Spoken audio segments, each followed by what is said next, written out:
Bismillahirrahmanirrahim. How are you? I am also fine. Yesterday you have heard the name of Darshana. I have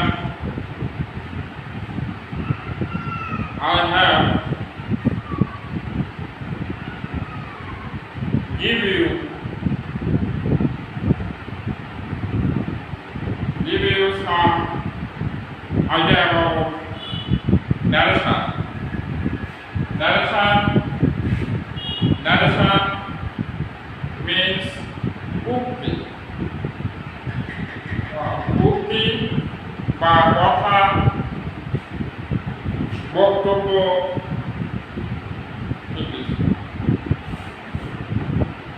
narration.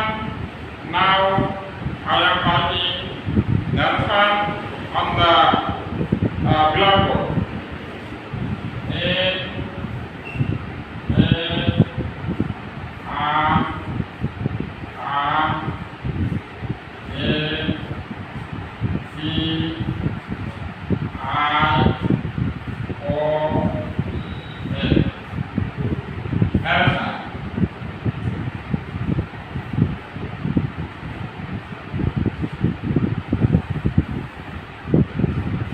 আমি কি লিখলাম?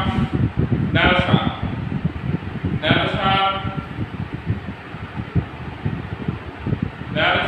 কি আমাদের আগে জানতে হবে। narration হলো বক্তার বক্তব্য অন্যের নিকট কিছু বলা। বক্তার বক্তব্য অন্যের নিকট কিছু বলা, সেইটা হলো আমরা কি বলবো? narration গ্রামারের একটা গুরুত্বপূর্ণ টপিক। আমরা অবশ্যই এই narration সম্পর্কে আমাদের খুব মনোযোগ দিয়ে জানতে হবে বা শিখতে হবে। তা না হলে আমরা এই narration সম্পর্কে বুঝতে পারবো না বা শিখতেও পারবো না। narration যখন আমরা ডাইরেক্ট থেকে ইনডাইরেক্ট করতে যাব, তার আগে জানবো আমরা narration কয় প্রকার। narration সাধারণত দুই প্রকার। কয় প্রকার? দুই প্রকার। একটা হলো ডাইরেক্ট narration, আর একটা হলো ইনডাইরেক্ট narration। ডাইরেক্ট narration হলো প্রত্যক্ষ, ইনডাইরেক্ট হলো পরোক্ষ। প্রত্যক্ষ বলতে বক্তা যখন সরাসরি অন্যের নিকট কিছু বলে, সেটা হলো ডাইরেক্ট narration। আর বক্তা যখন অন্যের মাধ্যমে বলে, সেটা হলো ইনডাইরেক্ট narration। এখন বলে ডাইরেক্ট narration এবং ইনডাইরেক্ট narration সম্পর্কে তোমরা জানলে যে কোনটা প্রত্যক্ষ এবং কোনটা পরোক্ষ। প্রত্যক্ষ মানে সরাসরি এবং পরোক্ষ মানে সরাসরি না, একটু একজনের মাধ্যমে আর একটা কাজ করা, এগুলো আমাদের পরোক্ষ। এখন আমরা লিখব ডাইরেক্ট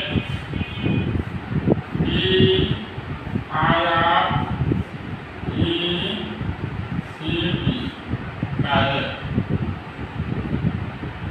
একটা লিখব ইন ডাইরেক্ট,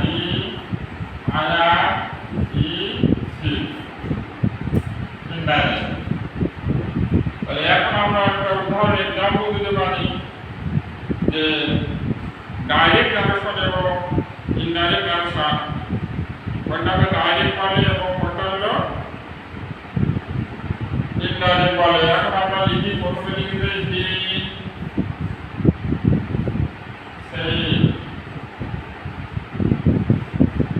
সেই দিয়ে কমা, এরপর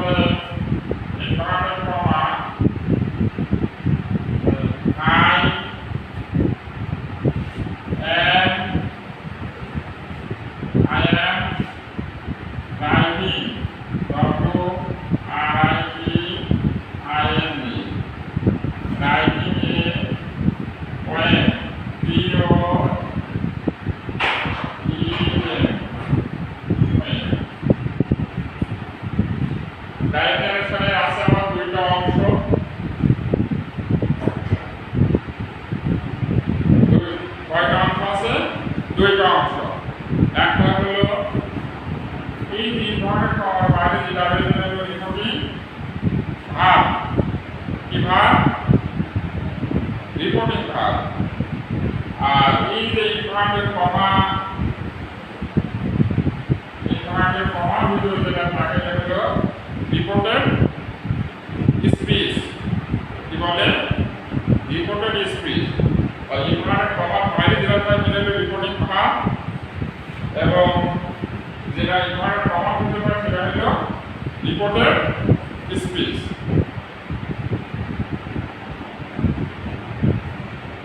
এখন আমরা কিভাবে ডাইরেক্ট করবো, এর আগে আমাদের জানতে হবে পাঁচটা সেন্টেন্স সম্পর্কে আমাদের জানতে হবে। এই পাঁচটা সেন্টেন্সের উপর নির্ভর করে আমাদের ডাইরেক্ট থেকে ইনডাইরেক্ট নারেশন করতে হবে। কারণ আমাদের রিপোর্টেড স্পিচের উপর, রিপোর্টেড স্পিচে যদি অ্যাসার্টিভ সেন্টেন্স হয় তাহলে আমাদের এখানে রিপোর্টিং ভাগ পরিবর্তন করে কি হবে? সেইট হবে। আর সেইট গুড হবে, টোল্ড হবে। তাহলে যদি রিপোর্টেড স্পিচে যদি আমাদের বা ইনভার্টেড কমার ভিতরে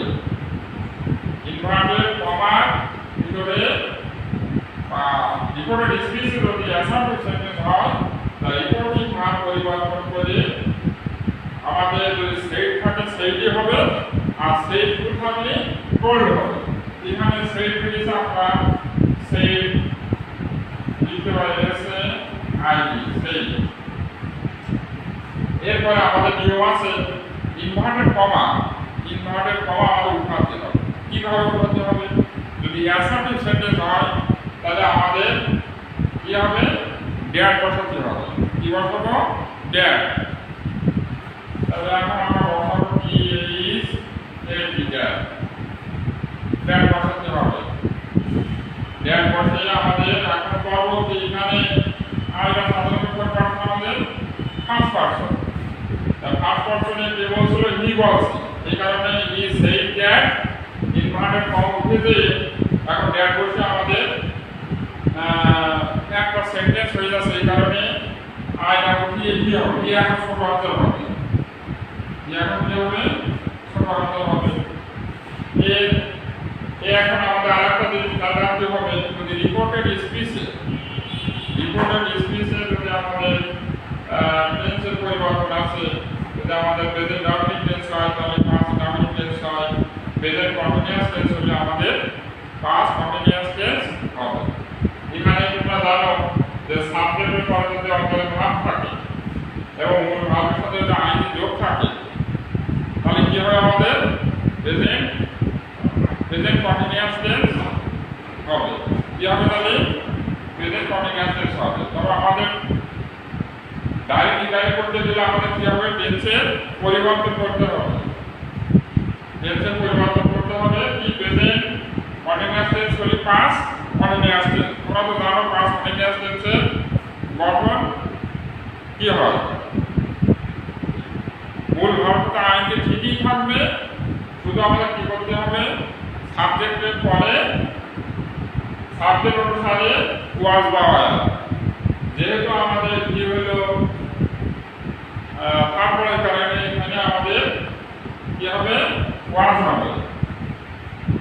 হি ওয়াজ রাইটিং এ ওয়েল।